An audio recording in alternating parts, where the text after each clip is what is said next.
Tobacco is literally a cash crop, and it was from the time of exploration of the Americas and establishment of the colonies and on through our time of independence. Pennsylvania has a very strong heritage in agriculture, and part of that heritage, if you drive through neighboring Lancaster County, you're going to see fields where there's tobacco aplenty. And so there clearly has been significant economic incentive for the local farmer, or more substantially for the multinational corporations that are using the tobacco to prepare the cigarettes for a domestic market and increasingly an international market as well. I think when states are struggling economically, there is somewhat of a dependence on some of that revenue from taxation of tobacco. Many people may be aware of settlements that were dedicated to the states from the tobacco companies, I think largely in recognition of some of the addictive properties. And I think unfortunately only a minority of some of that tobacco settlement money has been able to be rolled over into tobacco prevention and treatment services, that a lot of that has been used for more general fund purposes out of necessity. I think there's been a huge profit incentive, and on the part of the consumer with the addictive natures of nicotine, unfortunately it's sort of a perfect storm. Addiction is something that's experienced at a very personal and individual level, and there are a variety of addictions and forms of addiction that people may experience, but sadly in terms of let's say cigarettes, the more common vehicle through which people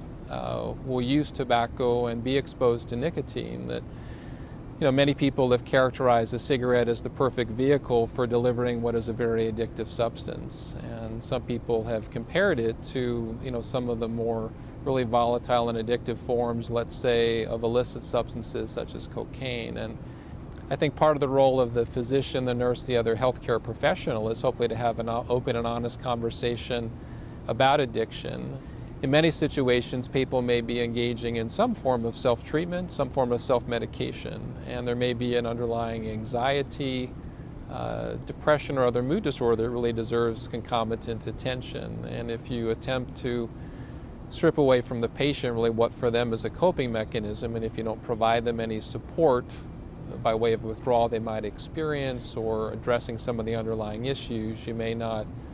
really assist them optimally. Potentially, patients themselves may assign blame, they may experience guilt or sadly even shame about smoking or other potential adverse health behaviors. And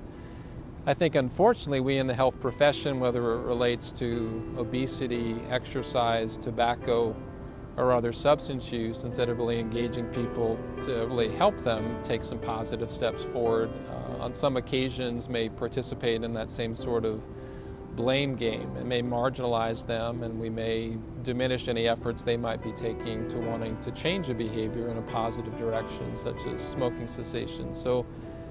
I think we want to create an environment where people can speak about their desired health behavior changes without fear of reprisal or without fear of in any way being stigmatized or marginalized. And I think it takes a lot of courage, to speak up about a behavior that you want to change. And I think historically physicians and other people in healthcare maybe have spent more time kind of lecturing or in some ways verbally punishing patients, when really what they need is sort of our support and encouragement.